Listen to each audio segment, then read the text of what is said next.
I've been asking myself a question. Is the idea, the concept of Lego investing suitable for somebody like me who's 70 years old? Or is it really a young person's game? I'm Tom Bray since 1954, and I started this YouTube channel mainly to just share with you my journey of the things that raise the level of joy in my life as I get older. But what it's really turned into lately is me sharing my love and my advocacy of building Lego as a senior citizen. And I'm trying to convince my fellow seniors who don't know about Lego that it's good for you. So I've been wrestling with this question of investing because it is intriguing. And for those of you who don't know, let me just summarize what investing is. And you probably do know if you're a Lego lover. But here's what the concept of Lego investing.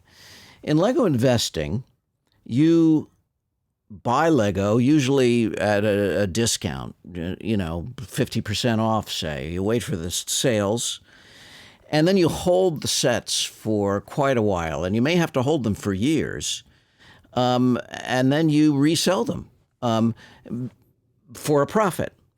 And this works as a concept for some people because Lego retires sets, which means that after they're on the shelf for a few years, they take them off and they don't make them anymore.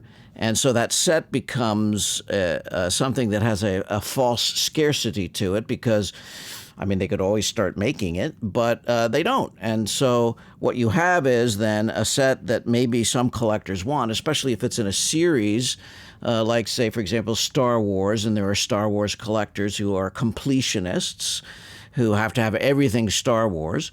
And so they look for it on the secondary market. And a lot of people who invest in Lego and who then turn around and sell it do so through Amazon. They send their goods to Amazon, they sign up for their program, and it's available on the Amazon site as an offering to buy. And usually what seems to be happening is with some sets, right after it retires, there's a spike in price because some people panic, collectors, they really wanted it, they forgot about it, they missed it, whatever reason, and so they're willing to pay that premium for the set after it retires. And then there are just some sets that are evergreen. Pirate sets, for example, seem to be an extremely popular genre of Lego, as does castle sets. And so when Lego puts out a new castle set and then it retires, the people who are really into castle sets or who discover the hobby later and want to build castle sets go looking for every castle set ever made. And that will usually involve buying on the secondary market a product that's been retired from a Lego investor who is now a Lego seller. So that's the basic concept behind Lego investing. And, it's a good concept because, Lego is a product that seems to hold its value in most cases or in many cases. Now, I'm not a financial advisor and I'm not giving you any sort of advice on this. But so, take this with a grain of salt. I just have been thinking about what Lego investing means for me. Is it even viable for somebody like me? I'm 70 years old, so here's what I'm thinking. I'm 70, and I'm going to buy a bunch of Lego sets, and I'm going to have to hold them maybe 1, 2, 3, 4, maybe 5 years until they reach the height of their value to resell.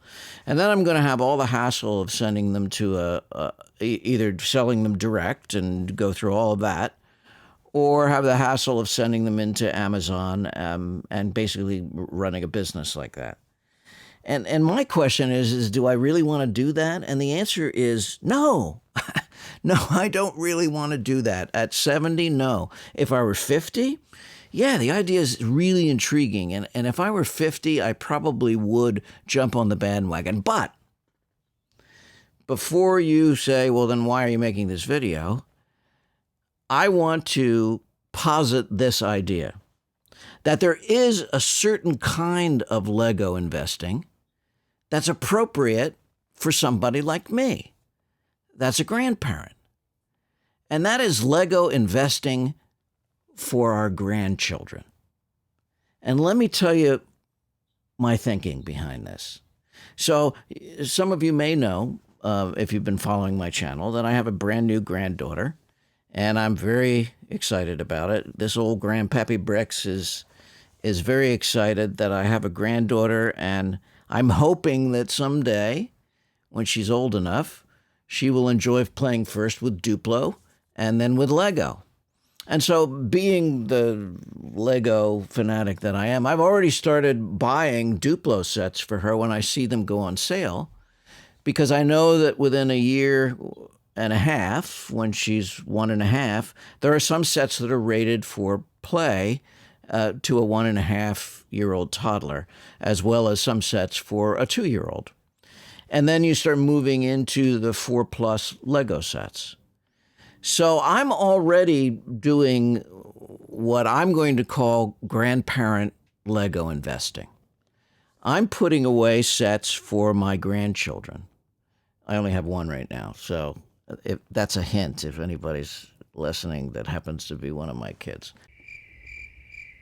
Anyway, so I'm not putting those sets away with the idea of profiting personally.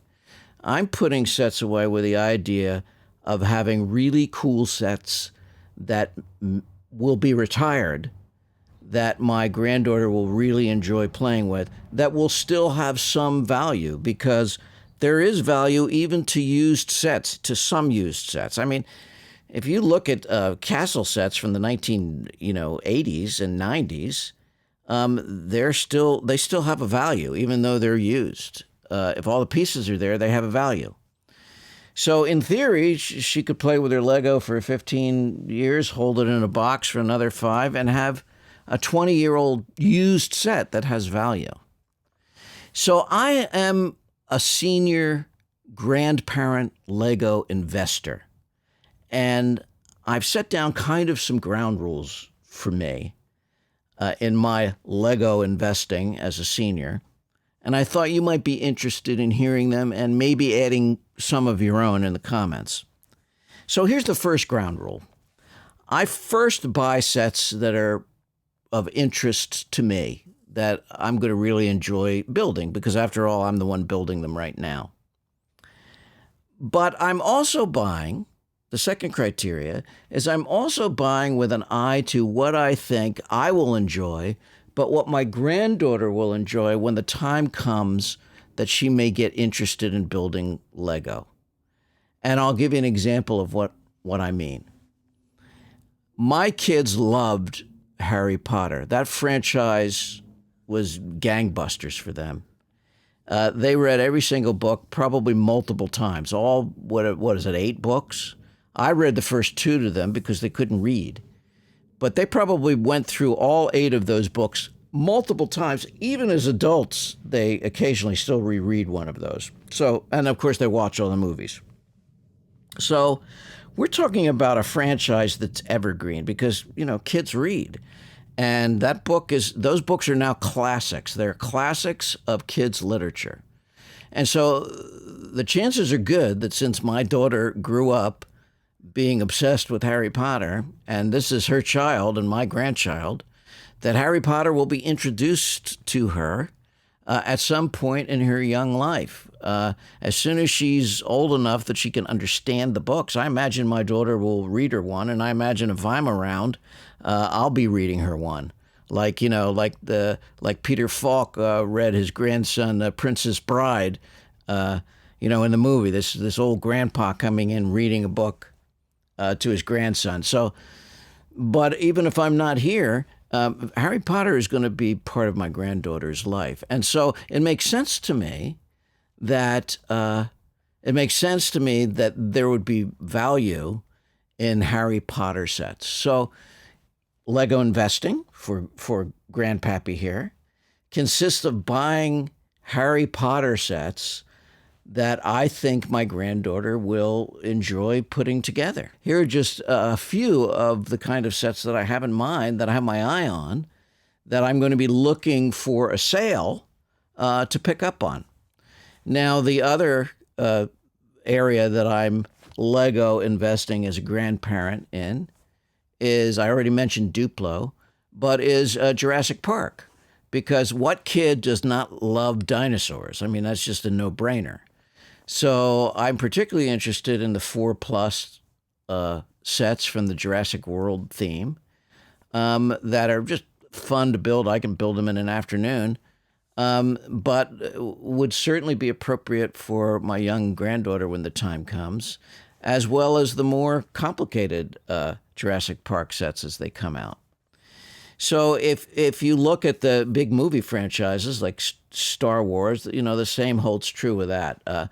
We had a Star Wars obsessed family, and so I imagine that I have a good idea that those movies will be watched by my granddaughter at some point, and she may well be interested in Star Wars Lego as well.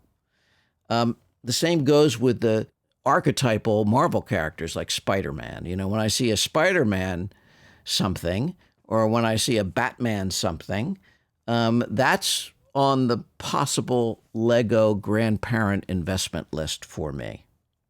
Now, also because she's my granddaughter, it's a well-known fact that as a generalization, girls seem to really like the Friends theme with the little dolls. I had a friend I was talking to today who has a daughter who's now, I think, 8 or 9.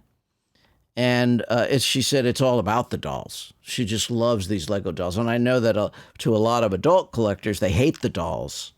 But to the kids, there's a reason that Lego did this, especially, apparently, Lego wanted to appeal to girls, and apparently the Friends line appeals to girls. So I've been looking to pick up some little Friends sets as they go on sale. And those I probably won't even build. I mean, you can get, Friends sets, the little scenes, the hot dog truck, and things like that for, under $20. So I'm just getting those. And that's really true investing because they're not even going to be built by me. So just to review my criteria for this whole idea of grandparent Lego investing, I'm doing it for my grandchildren. I have zero interest in becoming a Lego seller.